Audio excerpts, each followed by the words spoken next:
Hi this is वीवी। मैं आज का हूँ इस्तांबुल टर्की में। और इस्तांबुल टर्की में सबसे बड़ा शहर और सबसे फेमस शहर है। टर्की की टोटल पॉपुलेशन 9.5 करोड़ है। 1.5 करोड़ पॉपुलेशन ओनली इस्तांबुल की है। तो आप जान सकते हैं कि इस्तांबुल कितना बड़ा शहर है।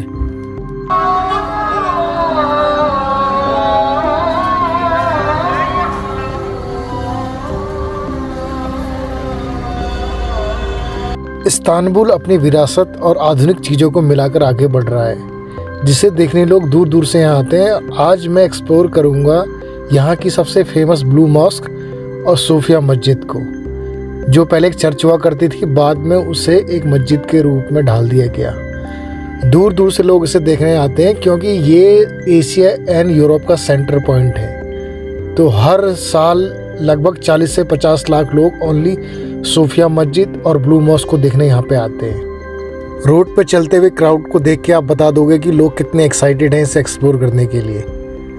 आपको सबसे पहले लोकल ट्रेन या बस की हेल्प लेनी पड़ेगी। जैसे हम लोगों ने यहाँ पे लोकल पहले एक कार्ड बनवाया और कार्ड में पैसे पड़वाए और उसके बाद यहाँ पर लोकल ट्रेन का टिकट लिया।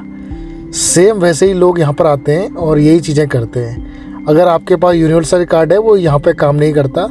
आपको लोकल पैसे देके लोकल कार्ड लेके ही ट्रेन का सफ़र कर सकते हैं। और अगर आप टैक्सी से जाते हैं तो कैश यूज कर सकते हैं। कैश ओनली टैक्सी में चलता है। तो ट्रेन जैसा मैंने देखा था इंडिया में और जगह भी सेम इंडिया फील कराती है। आपको मेट्रो बिल्कुल भी अलग नहीं लगेगी। यहाँ पे आपकी डेस्टिनेशन पे साउंड करती है, आपको बताती है कि आप किस डेस्टिनेशन में पहुँच चुके हैं। आपको बहुत इजी तरीके से आपके डेस्टिनेशन पे लेके जाती है। ट्रेन के दोनों साइड आपको व्यू देखने को मिलेगा।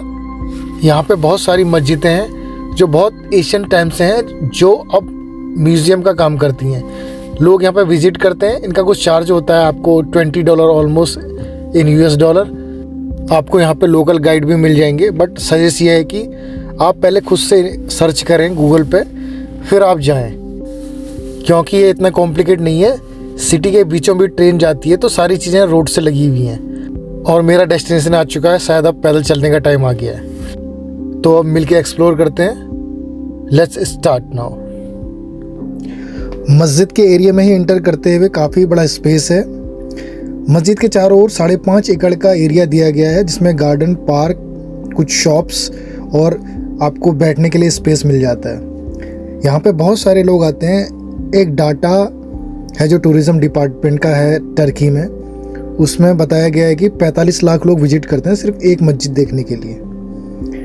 और यहाँ पे काफ़ी सारी एक्टिविटीज़ होती रहती हैं, जैसे आज यहाँ पे मैराथन चल रही है। स्कूल से भी यहाँ पे बच्चों को लाया जाता है एज अ पिकनिक, और सामने बच्चों को मिल जाता है अपनी हिस्ट्री को जानने का मौका। तो अब चलते हैं। पास में कुछ दुकानें हैं यहाँ पे। मुझे अंदाज़ा नहीं था कि यहाँ पे मक्का भी मिलेगा, इसे भुट्टा भी कहते हैं इंडिया में, कॉर्न।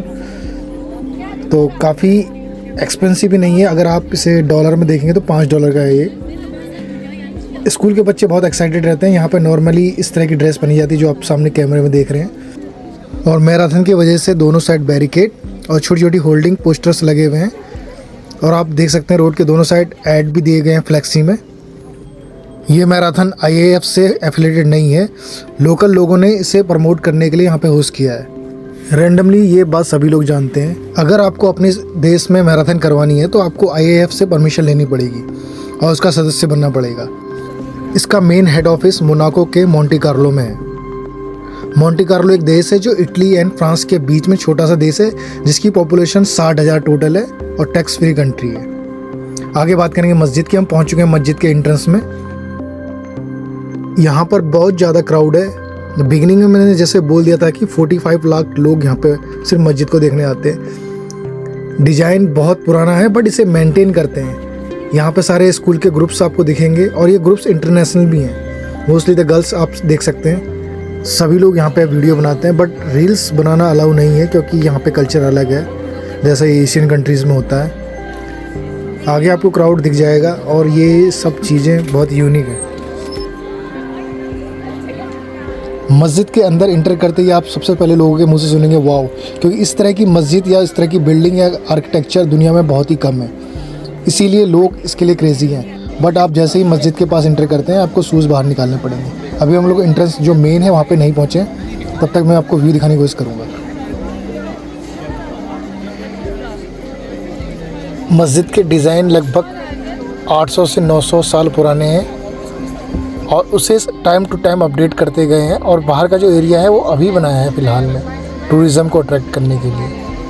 मेरे चारों ओर स्कूल्स के बहुत सारे ग्रुप हैं और बच्चे बहुत ज़्यादा एक्साइटेड हैं। कुछ बच्चे मुझे मिले जो ये बोल रहे थे मुझसे कि हमारा वीडियो बनाओ, बट टीचर की वजह से मैं ये वीडियो नहीं बना सका।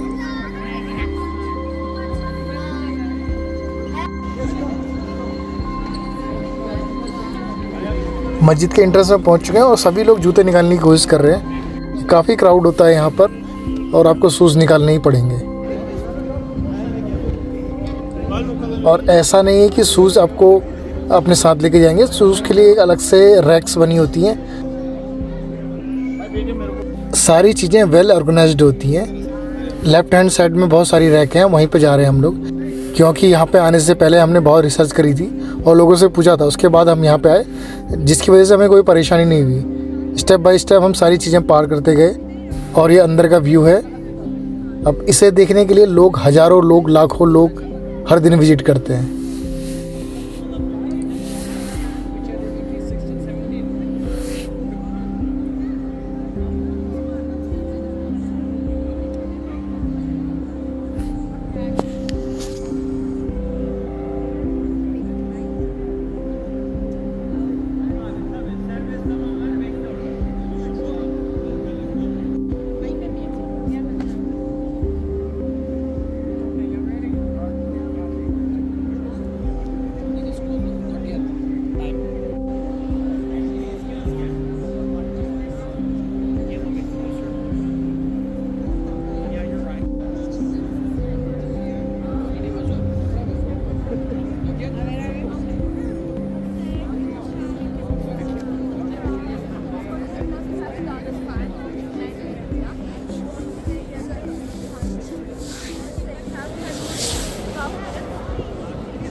करीब करीब 2 घंटे बिताने के बाद फ्रेंड्स लोगों ने डिसाइड किया कि अब बाहर चलते हैं। मस्जिद के एग्ज़िट में ही मस्जिद का मॉडल दिया गया है, जिससे आप अपनी लोकेशन का पता लगा सकते हैं। अगर आपको आइडिया नहीं है और फर्स्ट टाइम विजिटर है तो उसकी पिक्चर ले सकते हैं, जिससे आपको आइडिया हो जाएगा कि आपकी लोकेशन कहाँ है, जिससे आपको एक्सप्लोर करने में आसानी होगी।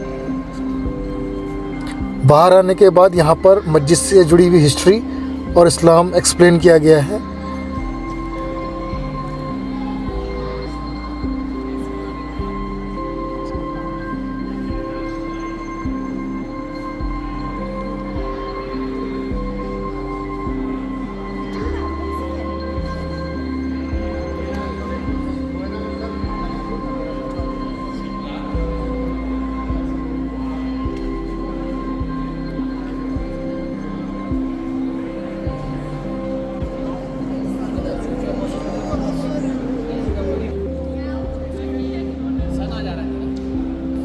अब हम यहाँ से निकलकर सोफिया मस्जिद की ओर चलेंगे।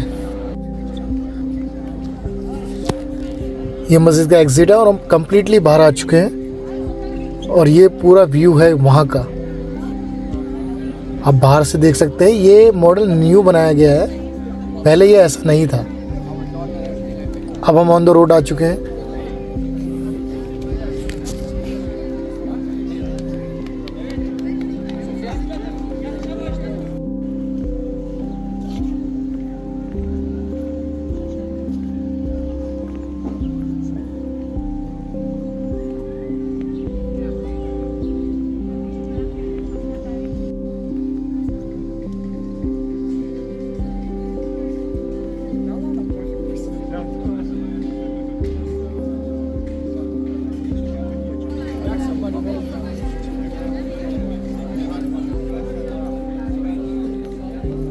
ये आउट एरिया मस्जिद का ही है। यहाँ पे बहुत सारी शॉपें हैं। अगर आपको कुछ खाना है, पीने की चीज़ें यहाँ नहीं मिलती है, बहुत स्ट्रिक्ट है। अगर आपको स्नैक्स लेने हैं या कुछ चटपटा खाना है तो आप यहाँ पे ले सकते हैं। सामने मेरे सोफिया मस्जिद है और वहीं पे हम जा रहे हैं। फ्रेंड्स ने डिसाइड किया है कि अंदर एक्सप्लोर करेंगे। हमारे पास 3 घंटे और हैं आज, तो ये टाइम के हिसाब से बंद हो जाती हैं। इनका नमाज का टाइम रहता है। हर 50 मीटर में यहाँ पे फाउंटेन बनाए गए हैं जो बहुत ज़्यादा रिलैक्सिंग फील कराते हैं।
फाइनली हम पहुंच चुके हैं सोफिया मस्जिद के फ्रंट में। हम सब बहुत एक्साइटेड थे क्योंकि हमने पहले ऐसी चीज़ें नहीं देखी थी। तो लोकल लोगों से पूछा और हम जैसे ही एंट्रेंस के पास पहुंचे तो पता लगा कि आज बहुत ज़्यादा भीड़ है। बहुत ज़्यादा लोग यहाँ पे आ चुके हैं और मस्जिद के अंदर जाने का 35 यूरो चार्ज है आज के दिन। तो फाइनली जब हमने $35 इकट्ठा करे पर पर्सन, हम वहाँ पे पहुँचे तो उन लोगों ने मना कर दिया, बोला कि काफ़ी लंबी लाइन है और आप विज़िट नहीं कर सकते आज, आपको वेट करना होगा या ब्लैक में टिकट लेनी होगी। ये थोड़ा सरप्राइजिंग था, बट एनीवे हमने फाइनली डिसाइड किया कि हम अंदर नहीं जाएंगे क्योंकि हमारे पास सिर्फ 3 घंटे थे ट्रेन पकड़ने के। तो हम बाहर ही एक्सप्लोर करने लगे सारी चीज़ें, कुछ खाने की चीज़ें देखने लगे। अभी चलते हैं, कुछ आगे मैं दिखाता हूँ आपको।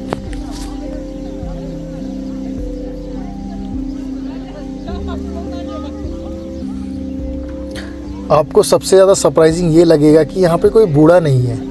अगर कोई बूढ़ा या ज़्यादा एज का है भी तो वो फॉरेनर होगा। आपको लोकल पब्लिक बिल्कुल नहीं दिखाई देगी। यहाँ पे सारे फॉरेनर होते हैं। मोस्टली यूरोप एंड अमेरिका से यहाँ पे लोग आते हैं।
ओवरऑल पूरा व्यू देखने के बाद फाइनली हमने डिसाइड किया कि मार्केट की ओर जाना चाहिए। यहाँ पे एक बहुत फेमस मार्केट है जिसका नाम है ग्रैंड बाज़ार।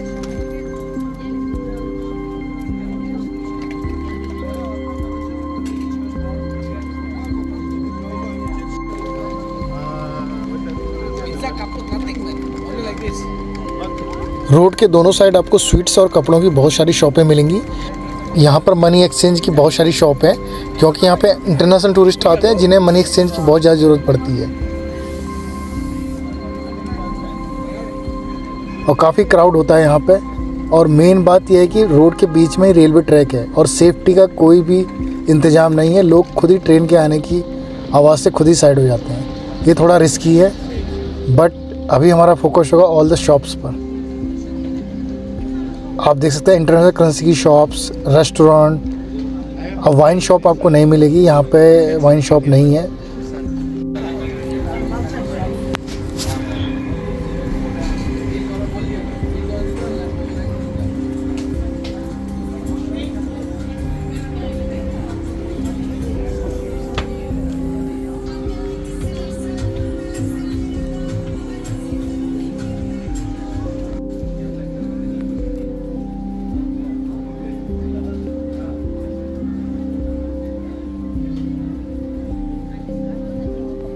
मेरे लेफ़्ट हैंड साइड में जो कांच के बूथ दिख रहे हैं यही रेलवे स्टॉप है।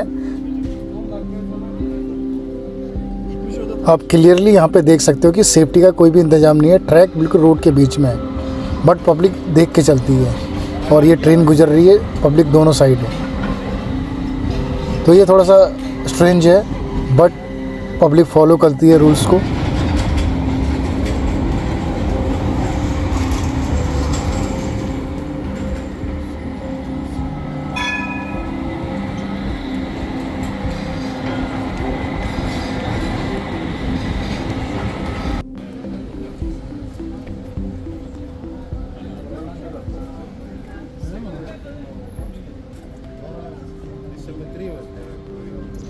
ये यहाँ पे एक बहुत ही ओल्ड कब्रिस्तान है। शुरू में हमें आइडिया नहीं था ये क्या चीज़ है। लोग यहाँ पे विज़िट करके सब देखते थे तो हम लोगों ने भी विज़िट किया। बाद में पता चला कि ये कब्रिस्तान है और यहाँ पे 100-150 साल से भी ज़्यादा पुरानी कब्रें हैं। काफ़ी ज़्यादा क्राउड रहता है इन चीज़ों को देखने के लिए भी यहाँ पर, लेकिन अब हमारे पास टाइम नहीं है। हम लोग जा रहे हैं मार्केट।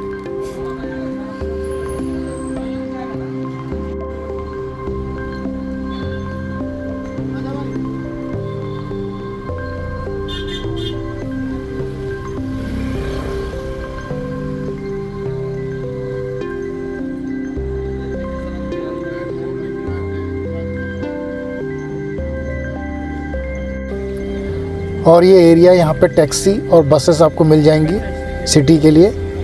यहाँ पर छोटे छोटे काउंटर बने होते हैं जहाँ पे आप टिकट ले सकते हैं बस का या टैक्सी का, आपको जैसा कंफर्ट लगे।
और ये हम पहुंच चुके हैं कपाली कारसी ग्रैंड बाज़ार, जिसकी मैं बात कर रहा था। ये बहुत ज़्यादा फेमस है यहाँ पर, और यहाँ पे हज़ारों में शॉप्स हैं। चलो देखते हैं अंदर।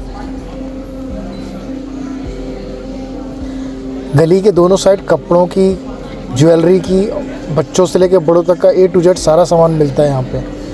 जितने लोग मस्जिद पे विज़िट करते हैं उतने सारे लोग यहाँ पे भी विज़िट करते हैं। तो आप ये सोच सकते हैं कि एक दिन में यहाँ लाखों लोग विज़िट करते हैं। एक कई एकड़ में फैला हुआ है और हज़ारों दुकानें इसके अंदर हैं। यहाँ पर दुनिया की सबसे बड़ी ब्रांड से लेकर 7A क्वालिटी तक का सारा सामान मिलता है। ग्रैंड बाज़ार की शुरुआत 1455 में सुल्तान महमद ने करवाई। इसे 6 साल लगे तैयार होने में, और जब इसकी शुरुआत हुई इसमें 300 दुकानें थी। फिर सुल्तान ने सोचा क्यों ना इसे राजधानी बनाया जाए, बट किसी वजह से ये बन नहीं पाई।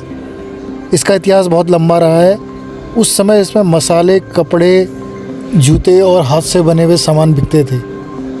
ग्रैंड बाज़ार आज दुनिया में इतना ट्रेंड करता है कि इसमें 4000 से ज़्यादा दुकानें हैं, और इसमें वर्ल्ड की हर सारी चीज़ मिलती है जो आपको चाहिए। लगभग 1000 साल पहले शुरू हुआ ये बाज़ार लोगों में आज भी बेस्ट शॉपिंग प्लेस है। तो आप जब भी यहाँ आएँ, यहाँ विज़िट ज़रूर करें। आपको वैल्यू फॉर मनी चीज़ें मिलेंगी और दुनिया के बेस्ट प्रोडक्ट यहाँ पे आपको मिलेंगे।